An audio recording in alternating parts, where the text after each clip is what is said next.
Okay, so Valerie, you should be off mute, and we're ready for your presentation. Okay, thank you, Christy. Can you hear me? Do you hear me, Christy? I can hear you. It's very light, but I don't know if others have that experience. Do you put up my presentation? Yes. Okay, good morning, everybody. Actually, for the ones in Europe, it's good afternoon.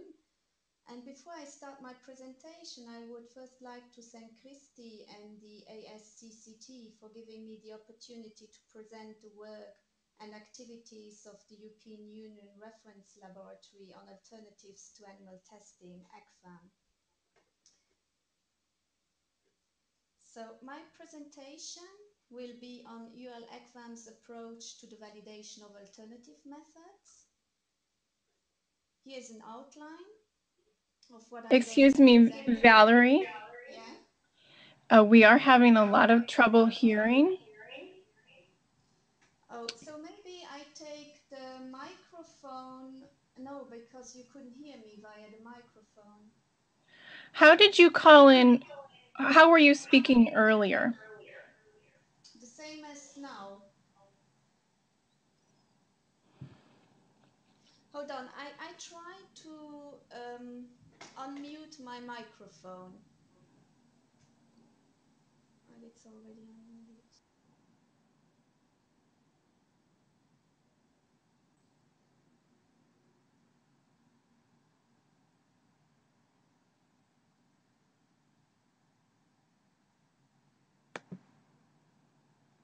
Is it better like that? Yes. Okay, There we but then go. maybe you get the echo because I have also the phone, otherwise I cannot hear you. Oh, it seems to work now Okay. by web only. So I just hang the phone, huh? Okay. Okay. Do you hear me? Yes. That Oh, sounds great. great. Okay, it seems to work now. Okay, so so here's an outline of what I'm going to present today. I will first describe the roles, responsibilities, and priorities of EURL ECVAM. I will then pass to our policy focus. Then I will describe our scientific approach. And finally, I will say a few words about our dissemination strategy.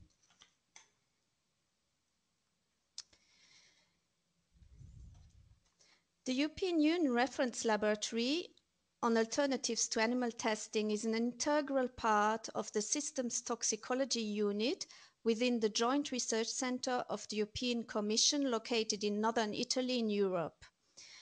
The scientific activities of the Systems Toxicology Unit are organized around three competence groups: predictive toxicology, assay validation, and toxicity pathways. EURL ECVAM's key responsibilities are laid down in the European Union Directive 2010/63 on the protection of animals used for scientific purposes. EURL ECVAM's tasks are to coordinate and promote the development and use of alternatives in the area of regulatory testing, but also basic research, to coordinate at European level the validation of alternative methods, to disseminate information on alternative test methods through databases and other information systems, and to act as a focal point for information exchange on development, use, and acceptance of methods, and promote dialogue between all relevant players in this field. The priorities of ECVAM are to embrace a knowledge-driven paradigm, translate research results into solutions, emphasize relevance and value of information, be innovative in how we validate, formulate and communicate our strategy, engage with regulators, stakeholders, and developers, and finally work within international partnerships. I will now describe the EURL ECVAM validation workflow.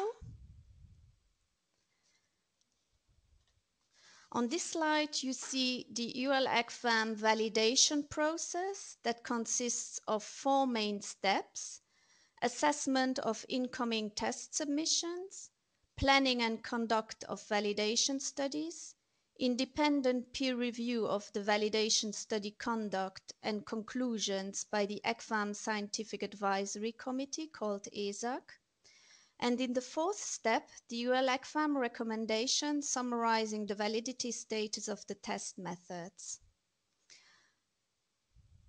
I will now describe each of these 4 steps in a bit more detail.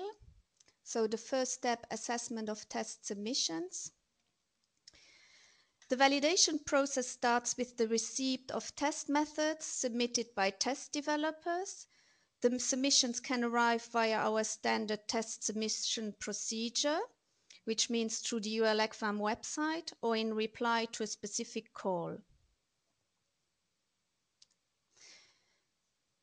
The test submissions are assessed by us with regard to scientific and technical aspects, but also with regard to their regulatory relevance and impact on the 3 Rs: replacement, reduction, and refinement of annual testing.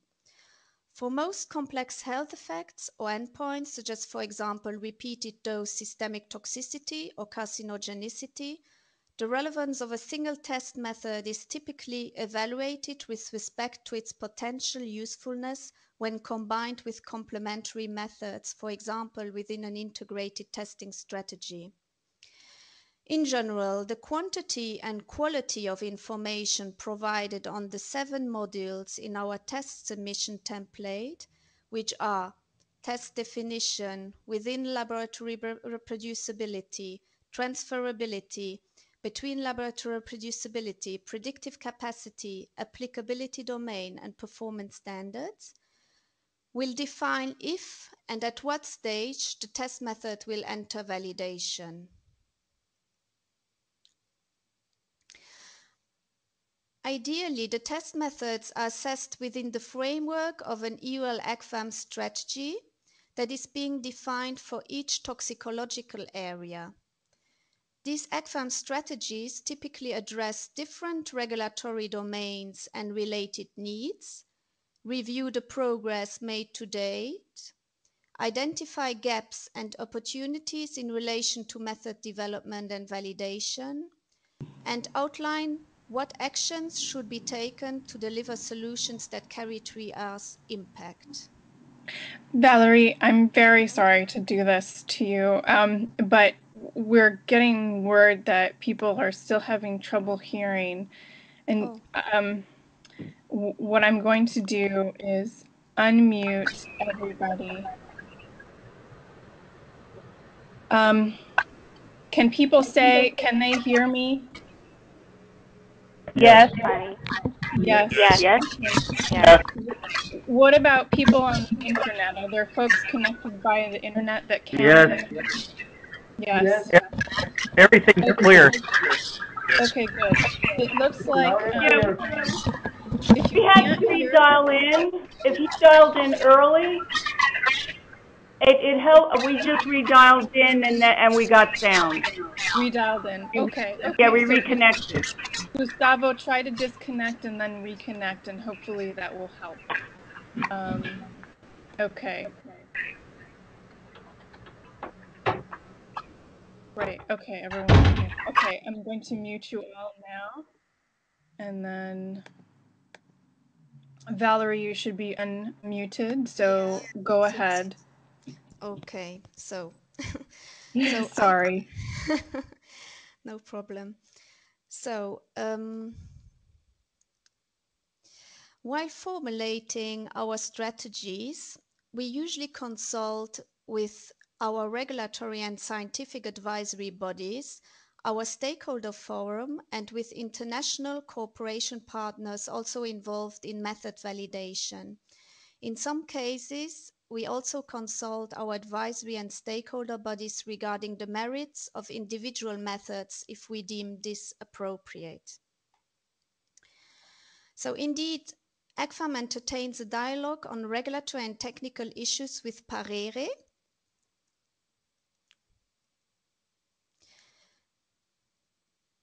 which stands for Preliminary Assessment of Regulatory Relevance Network, and is composed of regulators from EU member states, relevant Commission services and EU agencies such as ECHA, the European Chemical Agency, EFSA, the European Food Safety Authority, and EMA, the European Medical Agency. ECVAM also maintains close dialogue with its non-governmental stakeholders from industry, academia, and civil society organizations in the framework of its stakeholder forum called ESTAF, what you see here.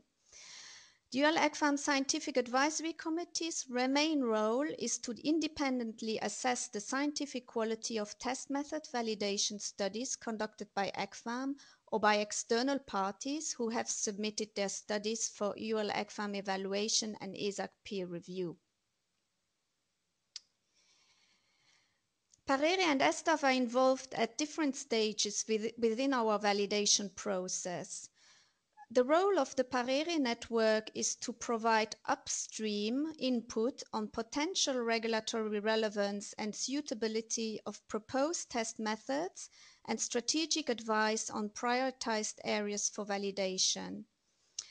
To identify regulatory experts that could participate in specific ECVAM project groups and provide specific regulatory expertise, for example, on chemical selection, applicability and limitation of a test method, comment on EURL ECVAM strategies in the different toxicological areas, and comment on draft ECVAM recommendations following ESAC peer review of validation studies. The role of ESTAF is one of advocacy, of voicing of stakeholder interests, be they economical, societal, or specific. The ECVAM stakeholder forum should help to maintain close dialogue with and between stakeholders, new activities, trends, scientific and technical issues, forward-looking aspects of test method development, optimization, validation, and use. It serves as a collaborative platform in view of supporting ESTAF's and ECVAM's activities and providing strategic advice. ESTAF is also requested to provide input on test method relevance from a stakeholder's point of view and on draft ECVAM recommendations. The members of ESTAF are from industry associations like ACE, CEFIC, COLIPA, ECTOC, FC, FPA, ECOPA. Research organizations, here you see them, ESTIF, EUPRIMNet, IFTIP, Eurotox. And finally, civil society. Animal Defenders International, European Coalition to End Animal Experiments, Eurogroup for Animals, Humane Society International, and Europe. EURL ECVAM is also closely collaborating with its international partners in the field of validation in the framework of the International Cooperation on Alternative Test Methods, ICATM, as you see here. ICATM was founded on 27 April 2009 with the main purpose of a fast-track peer review of alternative test methods in line with the EU animal testing ban and marketing ban of animal-tested cosmetics after recommendations from the International Cooperation on Cosmetics Regulation, the ICCR. The members are for Europe ECVAM, JECVAM in Japan, US ICVAM, and Health Canada. The Korean Center for the Validation of Alternative Methods, called COCVAM, became the 5th member on March 8, 2011, after 1.5 years of observership. On 31 May this year, we received a letter of intent from the Brazilian Center for the Validation of Alternative Methods, called BRECVAM, who expressed interest in joining ICATM. ECVAM and also China will participate as observers at the next ICATM meeting scheduled on 26 to 27 of November here at EURL ECVAM. The ICATM collaboration foresees intensified communication and collaboration during the planning and execution of validation studies on alternative methods, during peer review of these studies, and with respect to the development of harmonized test method recommendations wherever feasible. Validation studies, independent scientific peer reviews, and harmonized test method recommendations.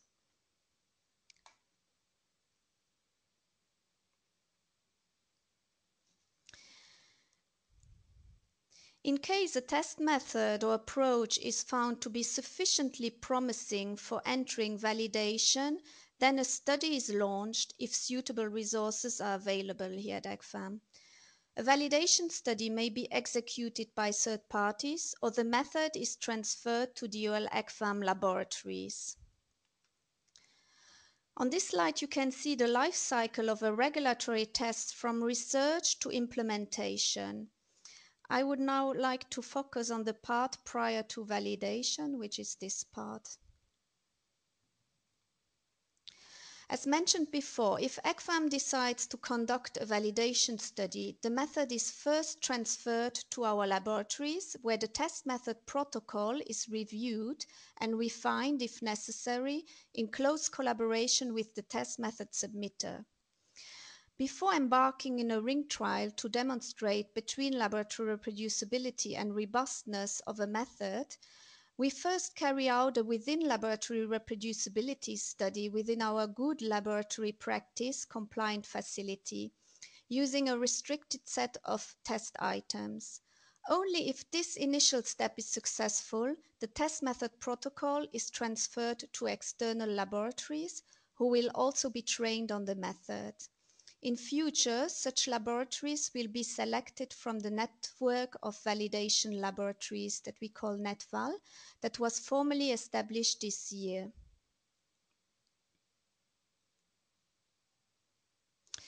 It is foreseen that the time needed for validating a test method will be reduced by thoroughly reviewing and better defining the submitted test method protocols early on, and by transferring the protocols to the EURL ECVAM laboratory first before entering a multi-laboratory ring trial.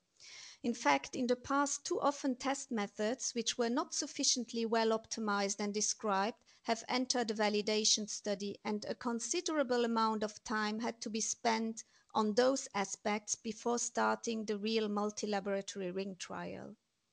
In addition, the availability of a network of validation laboratories should also contribute to considerable reduction in time needed for the planning phase.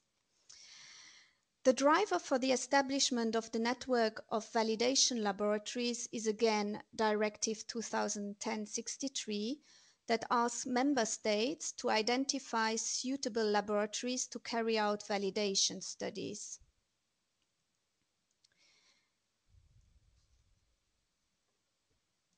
The aim of NetVal is to support various validation activities that EURL ECVAM undertakes, and any test facility suitably qualified to carry out in vitro methods and residing within an EU country or EU candidate country or EFTA member country can participate. Now I come to parts 3 and 4 of our validation process.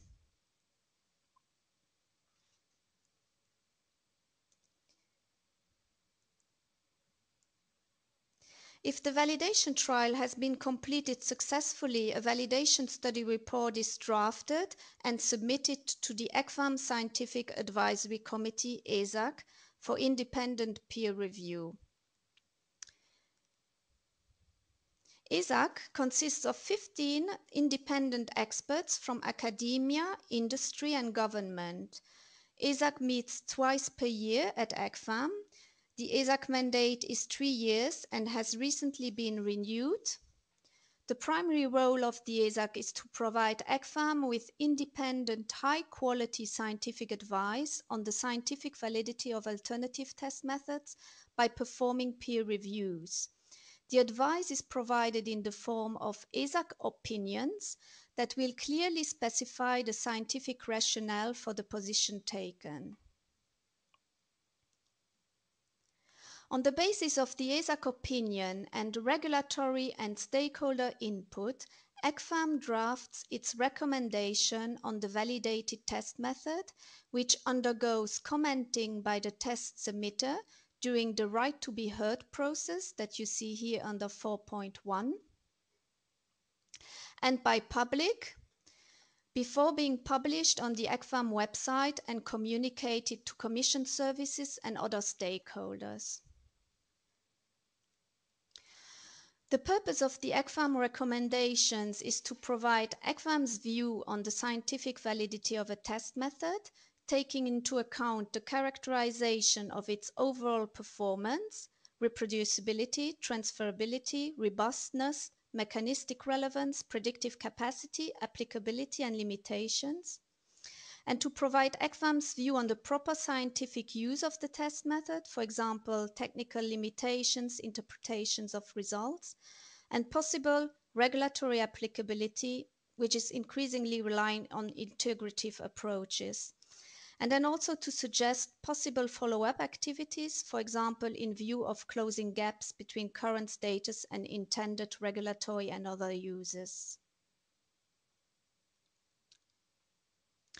And here you can see the structure that such recommendations usually take.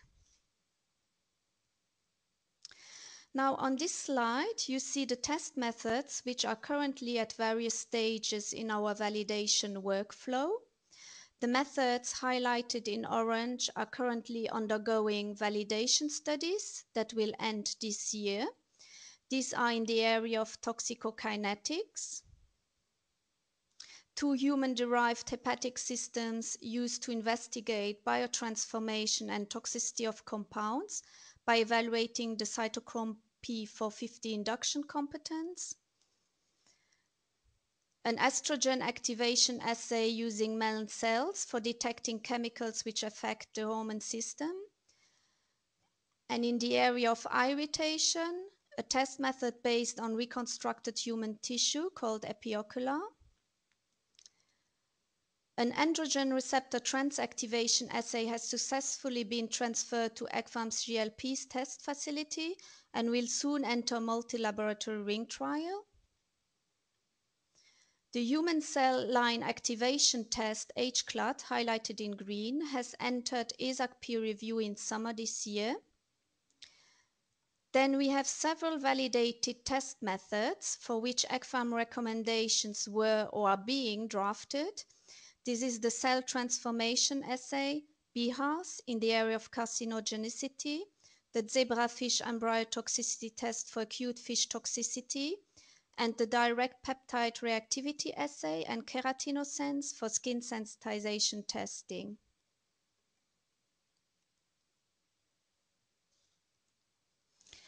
The EURL ECVAM validation process has been streamlined over the last 4 years with a view to involve stakeholders, regulators, and test method users in a structured and systematic way. The ultimate aim is to facilitate and speed up the supranational at EU level and international regulatory acceptance, recognition, and use of test methods and approaches. Indeed, validated in vitro methods or approaches feed into several different legislations or are recognized and taken up in various international programs, such as the EU Test Method Regulation, the EU Regulation on Cosmetic Products, the EU Regulation on REACH, especially Annex 11 thereof, the OECD Test Guideline Program, the International Conference on Harmonization of Technical Requirements for Registration of Pharmaceuticals for Human Use, the ICH, the International Cooperation on Harmonization of Technical Requirements for Registration of Veterinary Products, the VICH, the International Organization for Standardization, ISO, and European Pharmacopoeia. The OECD test guidelines are particularly interesting in this respect since they are covered by mutual acceptance of data. Indeed, the OECD Council adopted a decision in 1981 stating that preclinical safety data generated in a member country in accordance with OECD test guidelines and principles of GLP shall be accepted in other member countries for assessment purposes and other uses relating to the protection of human health and the environment, which means that the data does not have to be generated a second time for the purposes of safety assessment.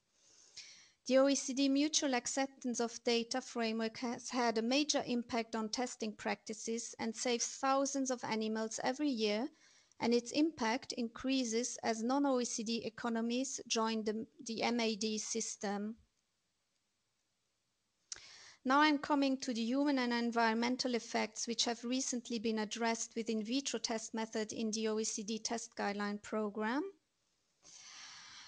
In this table, you can see in the cells highlighted in green the in vitro test methods that have been included in either new OECD test guidelines or in updated ones and which were adopted over the last 2 years.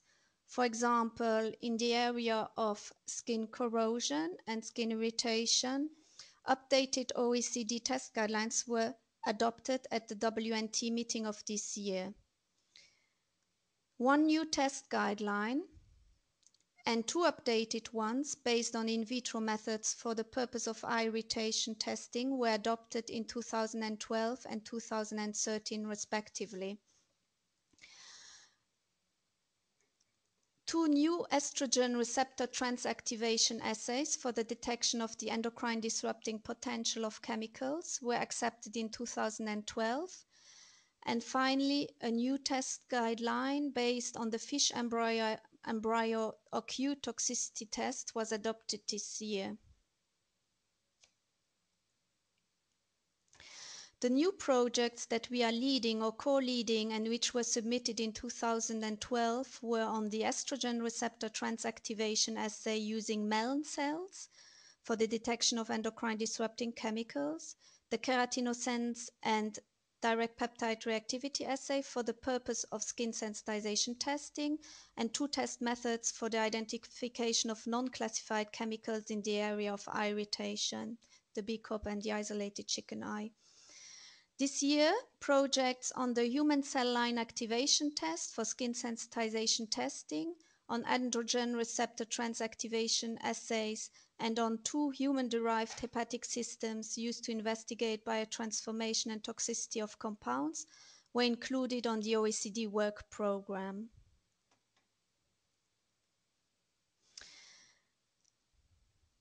Now, after the description of our validation process, I will now come to the wider picture, namely our policy focus.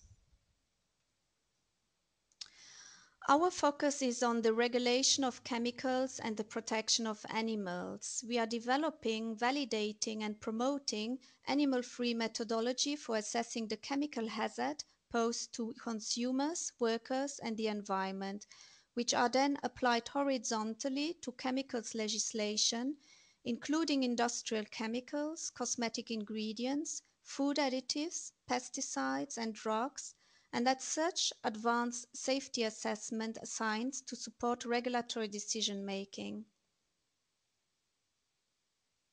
We are supporting Policy Directorate General Environment on the REACH regulation and the regulation on the classification, labeling, and packaging of substances and mixtures, on the community strategy on endocrine disruptors, on the directive on the protection of laboratory animals that I mentioned already several times now, and on the Commission strategy on combined exposures.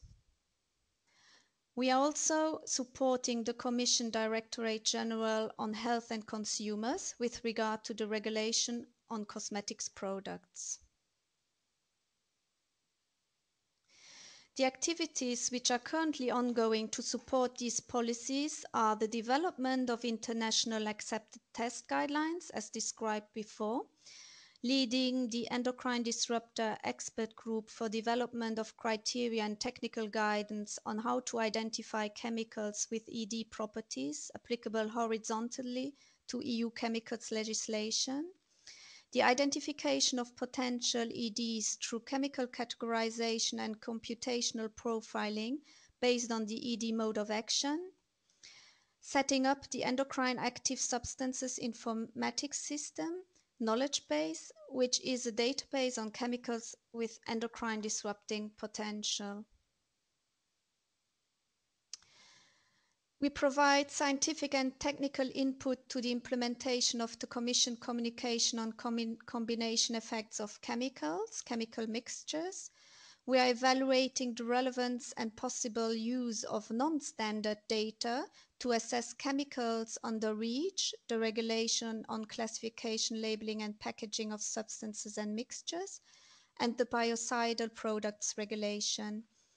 We also regularly report on the state of play of alternatives for safety assessment of cosmetic ingredients, and we support the OECD on the AOP, the Adverse Outcome Pathway program, and the development of a chemicals knowledge basis.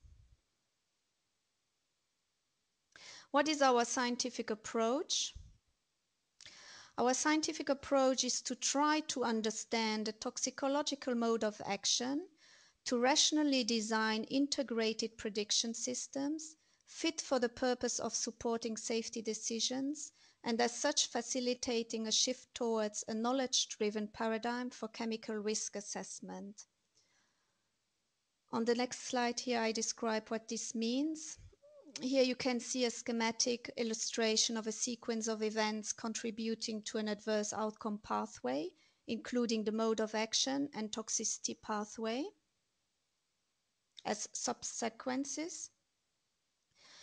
The mode of action framework is based on the premise that any adverse human health effect caused by exposure to an exogenous substance can be described by a series of causally linked biochemical or biological key events that result in a pathological endpoint or disease outcome. An adverse outcome pathway is a very similar concept proposed by the computational toxicology community, where the linking of a chemical with a pathway that leads to an adverse human health or ecological outcome is determined by its ability to trigger the associated molecular initiating event. Another related framework is that of toxicity pathway, where in this case the description of toxicological processes tends to focus on early events at the molecular and cellular level.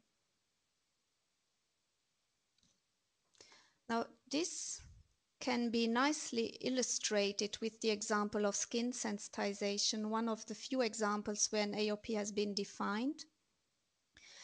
The key events of the mechanism of skin sensitization induction that have been identified are the following: skin bioavailability, which is the extent to which a compound reaches the site for haptenation; haptenation, which is the covalent binding of the sensitizer to skin proteins; epidermal inflammation;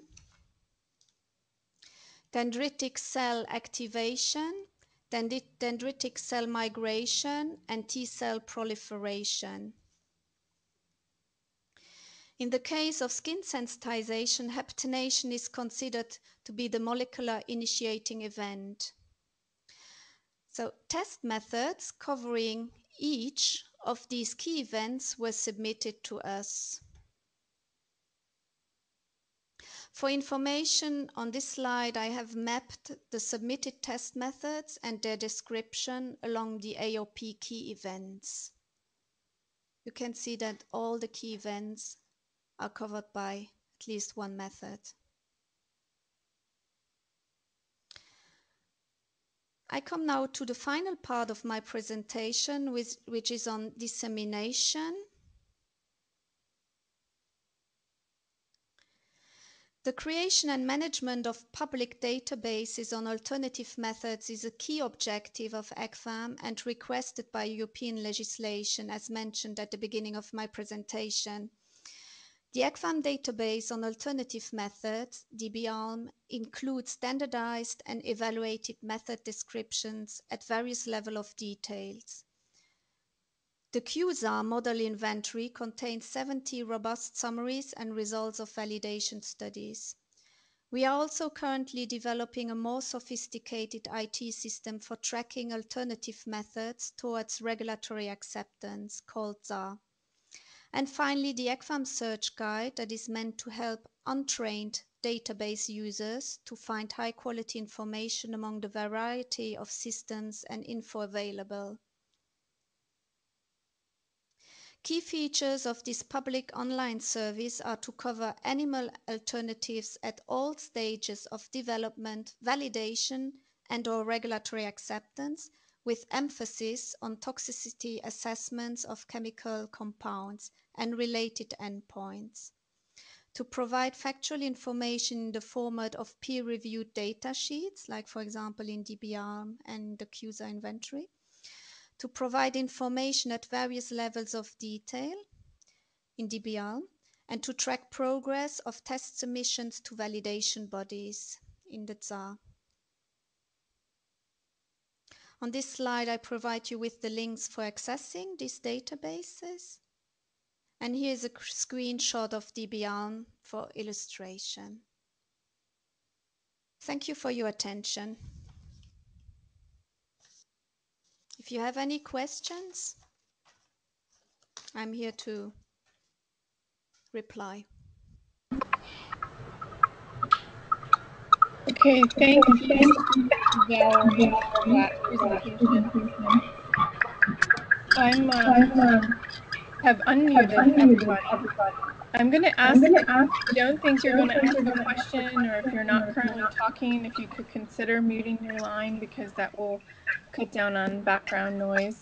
But otherwise, the lines are open, so feel free to ask Valerie a question.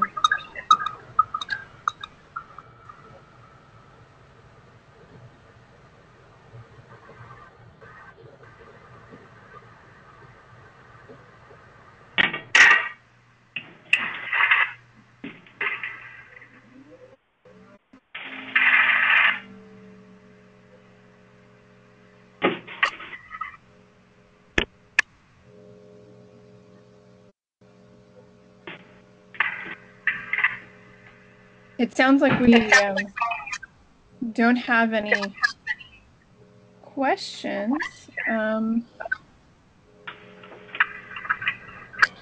So I guess I will thank Valerie for your presentation. I have a question for Valerie. Oh, okay. We have. I hear a lot of echo. Yeah, there's a lot of echo. I'm sorry about that. I will mute my line. It sounds like someone does have a question, so. I would like to ask whether Valerie will have slides available. Sorry, you have to repeat, because with all this echo, I don't really get it. Sorry for the bad connection. Valerie, make available. Where a lot of and you would like to ask whether you could make a copy. Christy, maybe you can help me, because I could not understand the question.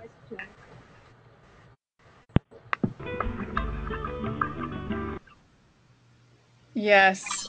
Did you understand the question? Yes, I did. Can you hear me? Yes, you seem to be the one that I hear best. Okay. He was asking if the slides will be available, you would be able to make your slides available. Yes, sure. But I understood that you would make them available as well, Christy. Okay. Yeah, well, we of course would have to make sure that's okay with you, but since it is. Of course, this is perfectly fine. It looks like some people are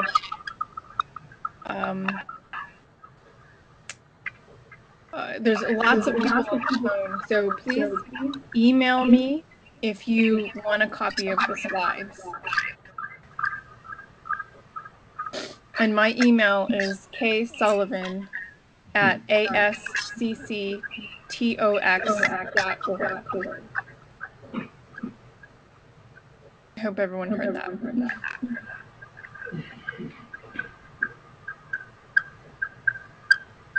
Okay, do we have any additional questions?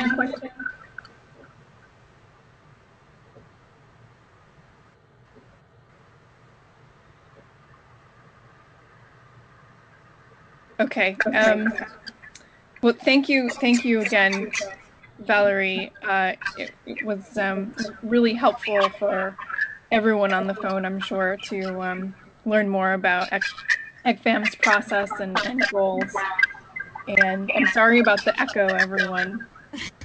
Thank you very much again for inviting me. And I also would just like to mention that a lot of information is also available from our website. So if you are interested to learn more about EURL ECVAM, just go there and you will find a lot of useful information, I'm sure. Great. Okay, with that, I'll end the meeting. Thanks, everyone. Have a great day and weekend. Thank you. Bye. Bye-bye.